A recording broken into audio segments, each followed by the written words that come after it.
Karena penasaran, si kapten ini lalu menarik benda tersebut ke kapalnya. Ketika ditarik dan benda itu sudah mulai mendekat, dia melihat sesuatu yang tampak seperti telinga manusia sedang menempel di benda tersebut. Dan betapa lebih terkejutnya dia ketika benda yang datang itu ternyata adalah tubuh manusia.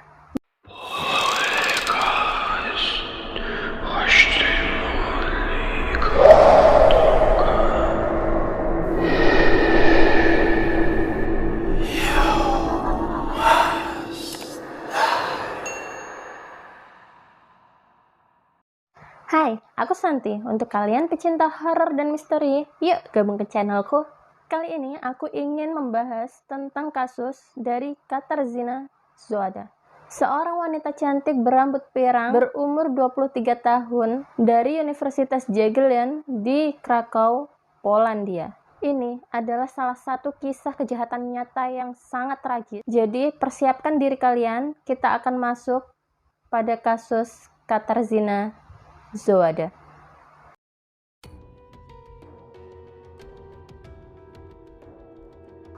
Pada akhir tahun 90-an, Katarzyna Zohda adalah gadis cantik berambut pirang dari Universitas Jagiellon di Krakow, Polandia. Menurut temannya, Zohda adalah orang yang menyenangkan, pendiam, namun sering terlihat murung. Saat ayahnya meninggal dunia pada tahun 1996, Zohda didiagnosis menderita depresi. Karena itu, dia dianjurkan oleh dokter untuk melakukan perawatan di psikiatri di Nowa Huta. Namun, sejak tanggal 12 November 1998, Zohda sudah tidak pernah datang lagi untuk janji temu. Ibu Zohda berusaha untuk melaporkan kehilangannya Zohda ke kantor polisi setempat, namun oleh pihak polisi disuruh menunggu. Kalian tahu sendiri kalau laporan orang hilang itu minimal 1x24 jam baru bisa diproses.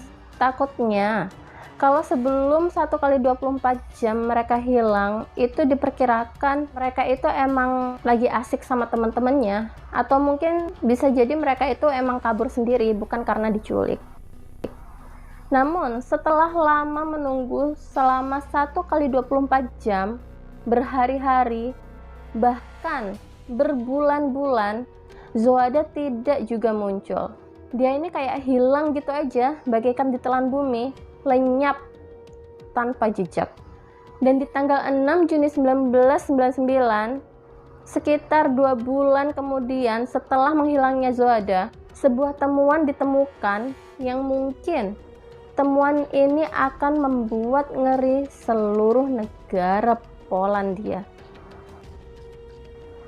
Miroslav M., seorang operator kapal penarik yang sedang berada di Sungai Vistula, mengalami masalah pada kapalnya. Sesuatu mungkin sedang terperangkap di baling-baling kapalnya sejak malam sebelumnya. Dia berpikir mungkin ada dahan pohon atau sejenisnya yang tersangkut di sana. Namun, apa yang dia temukan benar-benar di luar dugaan. Dia melihat sesuatu yang panjang seperti karung, terlihat pucat, berbintik, dan mengeluarkan bau yang sangat busuk. Karena penasaran, si kapten ini lalu menarik benda tersebut ke kapalnya. Ketika ditarik dan benda itu sudah mulai mendekat, dia melihat sesuatu yang tampak seperti telinga manusia sedang menempel di benda tersebut. Dan betapa lebih terkejutnya dia ketika benda yang datang itu ternyata adalah tubuh manusia. Berbeda dengan penemuan tubuh lainnya. Tubuh itu hanya dari bagian leher sampai pinggang tanpa isinya.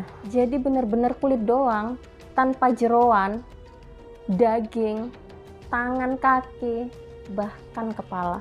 Dan yang lebih mengerikan lagi, kemungkinan besar dia ini dikuliti saat masih benar-benar hidup.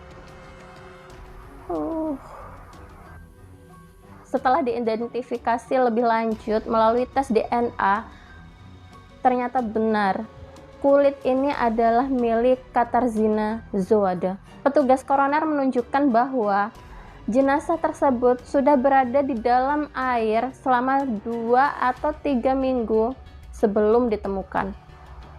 Kalian bisa bayangin gak sih betapa mengerikan dan menyakitkannya keadaan Katarzyna Zohada saat itu? Dan lanjut di tanggal 14 Januari, akhirnya kaki kanan dan pakaian Zohada ditemukan di sungai. Kakinya tersangkut di jeruji bersama dengan sampah yang berada di sungai Vistula. Namun, sisa jasadnya seperti kepala dan anggota tubuhnya yang lain tidak pernah ditemukan sampai saat ini. Ya, mungkin sisa-sisanya udah dimakan sama hewan-hewan yang ada di sungai. Kalau selama itu pihak berwenang pun menemukan sesuatu yang aneh pada tulang-tulang Katarzyna Zohada ini. Mereka menemukan kulitnya sudah dipersiapkan sedemikian rupa untuk digunakan sebagai setelan jas. Bayangin,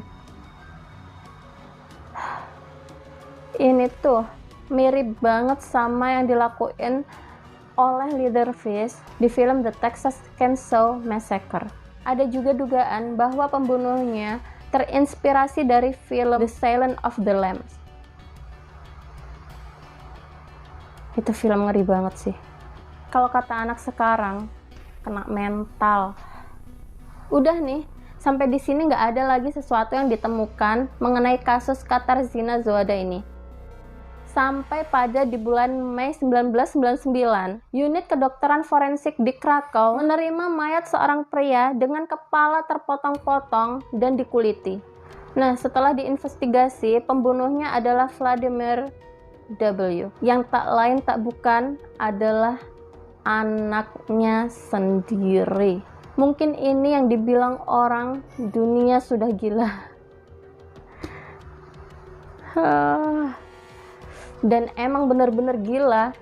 Saat dia ditangkap, dia ini si Vladimir W ini sedang mengenakan topeng dari dari wajah ayahnya sendiri. Awalnya karena kasusnya hampir mirip-mirip nih, jadi polisi mengira si Vladimir W ini juga lah yang membunuh si Katarzyna Zohada. Karena tidak adanya bukti yang konkret, jadi si Vladimir didakwa atas pembunuhan ayahnya dan dijatuhi hukuman 25 tahun penjara. Kemudian dia dipindahkan ke penjara Rusia atas permintaannya. Penyelidikan dari kasus Katarzyna Zohada akhirnya resmi ditutup setahun kemudian. Namun, petugas penegak hukum yang terlibat dalam kasus ini tetap terus mencari petunjuk yang dapat dipercaya. Dan pada akhirnya, di tahun 2012, kasus ini dibuka kembali. Dan kali ini, polisi meminta tim forensik dan para ahli untuk meneliti lebih lanjut kulit dari Katarzyna Zohada. Mungkin karena di tahun 2012, teknologi jauh lebih canggih dibanding tahun sebelumnya. Para ahli dari laboratorium 3D Universitas Kedokteran Wrocław membuat model yang mirip dengan cedera korban. Penyidik kemudian menemukan bahwa penyerang menggunakan benda tajam untuk melukai leher, ketiak, dan selangkangan korbannya agar menimbulkan rasa sakit pada korbannya yang menyebabkan mati kehabisan darah. Kejam banget. Pada 2016, pihak wewenang mengkonfirmasi bahwa Zohada disiksa terlebih dahulu sebelum meninggal dunia dan diduga pelakunya adalah seseorang yang ahli dalam ilmu bela diri. Penyelidik menggambarkan bagaimana kejadian itu terjadi dalam laporan resmi mereka. Diketahui Katarzyna disiksa sebelum kematiannya. Tungkai kanan di atas pergelangan kaki diikat dengan sesuatu Hingga akhirnya pada 7-14 Desember 1998, pelaku mencekik korban dengan rantai. Sebelum itu, pelaku memberikannya obat-obatan. Dia juga mematahkan tulang paha dan tulang panggul dengan menunjukkan sebuah barbel dan plat binaraga. Luka tusuk, luka bacok, dan luka robek ditemukan pada tubuhnya. Pelaku juga kemungkinan melecehkannya secara seksual ketika dia meninggal. Dan akhirnya pada 4 Oktober 2017, polisi melakukan penangkapan kepada seorang pria berumur 52 tahun bernama Wojciech Robert Jancewski di Kazimierz District, Krakow, Polandia. Selama penyelidikan, terdakwa dengan tegas membantah tuduhan tersebut dan mengaku tidak bersalah. Jancewski mengaku tidak mengenal Katarzyna Zoada. Polisi menghabiskan 19 tahun berusaha untuk menangkap si pembunuh. Pada akhirnya, Jancewski mempermudah pekerjaan mereka dengan mengunjungi makam Zoada, di mana kamera telah dipasang di sana dan merekamnya. Si Jancewski ini memang sudah masuk ke daftar pencarian polisi sejak tahun 1999.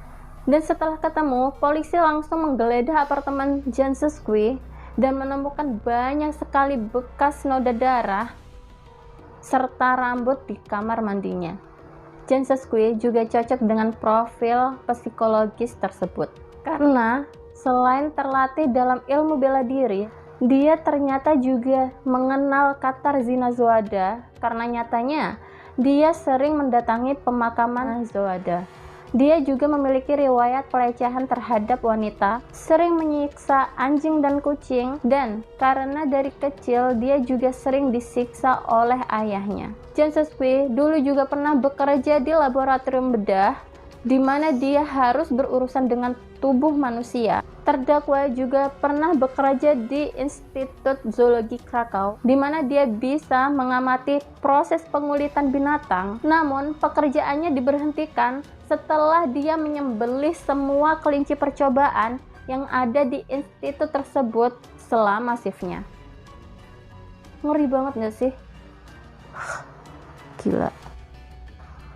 Polisi akhirnya menangkapnya setelah menerima surat dari teman tersangka. Isi suratnya merupakan rahasia investigasi yang dijaga ketat. Jancewski ditangkap dan didakwa melakukan pembunuhan berat dengan kekejaman tertentu. Dan di bulan Desember, Jancewski mengeluh bahwa penjaga penjara telah melecehkannya dan mengejeknya. Namun, setelah diselidiki lebih lanjut, ternyata tuduhan itu palsu sehingga membuat marah petugas dan jaksa.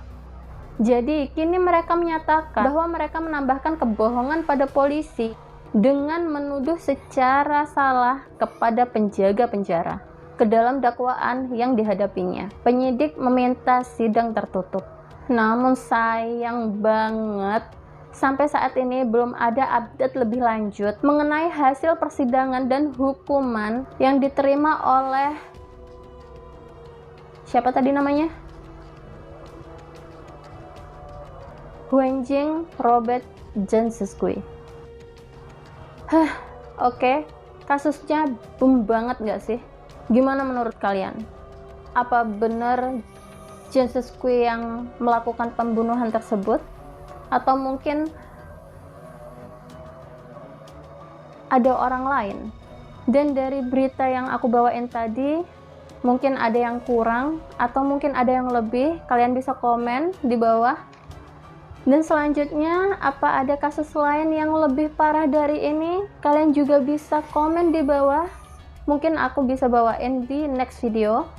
Kalau kalian suka, bisa kalian tinggalkan like di bawah.